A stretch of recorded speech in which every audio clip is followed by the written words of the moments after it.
Assalamualaikum warahmatullahi wabarakatuh. Halo semuanya, berjumpa lagi bersama aku Ririn Fopita dari kelas 2023B. Video kali ini saya akan membahas tentang teori semiotika. Langsung saja kita akan membahas terlebih dahulu pengertian semiotika. Jadi apabila dibahas secara etimologis, kata semiotik ini berasal dari bahasa Yunani, yakni semeion, yang berarti tanda. Sementara itu, kata semiotika juga dapat merupakan penurunan kata bahasa Inggris, yakni semiotik. Nama lain dari semiotika adalah semiologi. Kemudian, apabila dikaji secara terminologis, semiotika dapat didefinisikan sebagai ilmu yang mempelajari tanda. Tanda itu seperti dianggap sebagai suatu dasar konvensi sosial dan memiliki sesuatu makna tertentu.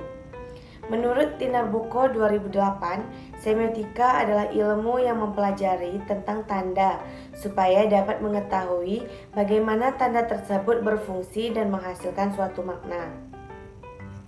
Sementara itu, menurut Kristomi dan Yuwono tahun 2004 berpendapat bahwa semiotika adalah studi tentang tanda-tanda atau sign, fungsi tanda dan produksi tanda. Dalam hal ini, tanda yang dimaksud nantinya dapat menunjukkan pada makna atau sesuatu hal lainnya yang tersembunyi di balik tanda itu sendiri. Dengan kata lain, keberadaan tanda ini nantinya akan mewakili suatu hal yang berkaitan dengan objek tertentu. Objek-objek tersebut dapat membawa informasi dan mengkomunikasikannya dalam bentuk tanda. Misalnya, dalam sebuah kemasan atau di gedung perusahaan, terdapat tanda berupa asap dan dari tanda tersebut, kebanyakan orang menginterpretasikannya sebagai api. Oke, di dalam teori semiotika ini terdapat 3 tanda, yaitu ikon, tanda yang mirip dengan objek yang diwakilinya. Keberadaan ikon biasanya mirip dengan sesuatu hal yang dimaksudkan. Misalnya gambar toilet di suatu gedung atau pom bensin, berarti di situ adalah tempat toilet. Yang kedua, indeks. Tanda yang memiliki sebab akibat dengan apa yang diwakilinya. Misalnya di stiker paket kardus terdapat gambar gelas pecah. Itu berarti apabila paket tersebut dibanting, maka akan pecah sama halnya dengan gelas tersebut. Contoh lain adalah di sebuah tempat wisata, terdapat tanda berupa jejak kaki, yang berarti disitulah tempat titik fotonya. Dan yang ketiga, simbol. Tanda yang didasarkan pada konvensi, peraturan, atau perjanjian atas kesepakatan bersama. Keberadaan simbol ini hanya dapat dipahami, artinya apabila seseorang tersebut emang sudah mengerti kesepakatan bersama yang ada, misalnya tanda hati berwarna merah muda, itu diartikan sebagai cinta, yang mana semua yang tanpa sadar telah menyepakati simbol dan arti dari hal tersebut. Selanjutnya, penerapan teori semiotika pada sebuah novel. Di sini saya mengambil novel yang berjudul Rembulan Tenggelam di Wajahmu, karya Terelie. Yang pertama, tanda ikon. Di sini saya hanya mengambil beberapa bagian tanda ikon saja.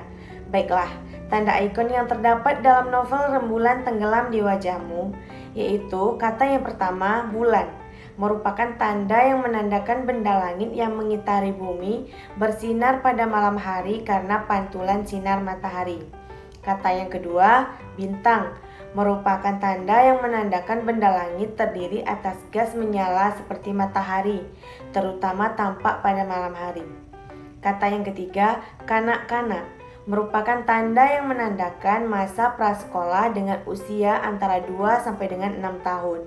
Kata yang keempat, pohon nyiur, merupakan tanda yang menandakan tumbuhan kelapa yang berbatang keras dan besar. Dan kata yang terakhir yaitu kambing, merupakan tanda yang menandakan binatang pemamah biak dan pemakan rumput atau daun-daunan, berkuku genap, tanduknya bergeronggang, biasanya dipelihara sebagai hewan ternak untuk diambil daging, susu, kadang-kadang bulunya. Yang kedua, tanda indeks. tanda indeks yang terdapat dalam novel Rembulan Tenggelam di Wajahmu bagian 5, yaitu kata bercahaya, mempunyai arti bersinar. Dengan kata lain, hal ini disebabkan karena adanya cahaya yang memancar. Kata yang kedua, bergetar, yang memberikan pemahaman kepada kita mengenai anggota badan yang bergetar yang disebabkan karena ketakutan atau kedinginan. Kata yang ketiga, neraka, yang memberikan pemahaman kepada kita mengenai alam akhirat, tempat orang kafir dan orang durhaka, mengalami siksaan dan kesengsaraan yang disebabkan karena tidak mematuhi perintahnya selama hidup di dunia. Kata yang keempat, surga, yang memberikan pemahaman kepada kita mengenai alam akhirat yang membahagiakan roh manusia yang hendak tinggal di dalamnya. Hal ini disebabkan karena manusia tersebut selama hidupnya selalu mematuhi perintahnya dan menjauhi segala larangannya. Yang kelima, kata tobat, memberikan pemahaman kepada kita tentang sebuah penyesalan yang disebabkan karena sadar dan menyesal akan dosa yang diperbuat dan berniat akan memperbaiki tingkah laku dan perbuatan. Kata yang keenam, gemetar, yang memberikan pemahaman kepada kita mengenai anggota badan yang bergetar yang disebabkan karena ketakutan atau kedinginan. Dan ada lagi beberapa kata yang lainnya. Dan yang terakhir, tanda simbol.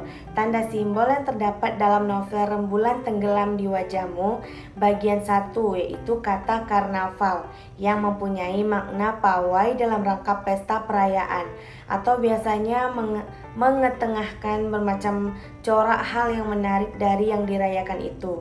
Kata yang kedua, gincu, yang mempunyai makna sebagai pewarna bibir. Yang ketiga, kata hari raya, yang mempunyai makna hari yang dirayakan untuk memperingati sesuatu yang penting. Kata yang keempat, takbiran, yang mempunyai makna pujian kepada Allah dengan menyerukan takbir. Kata yang kelima, hujan, yang mempunyai makna titik-titik air yang berjatuhan dari udara karena proses pendinginan. Dan kata yang keenam, yaitu masjid, mempunyai makna bangunan tempat bersembahyang orang Islam. Dan banyak lagi kata-kata lainnya. Baiklah, sekian penjelasan saya mengenai materi teori semiotika dan penerapannya pada sebuah novel. Sampai jumpa di video selanjutnya. Assalamualaikum warahmatullahi wabarakatuh.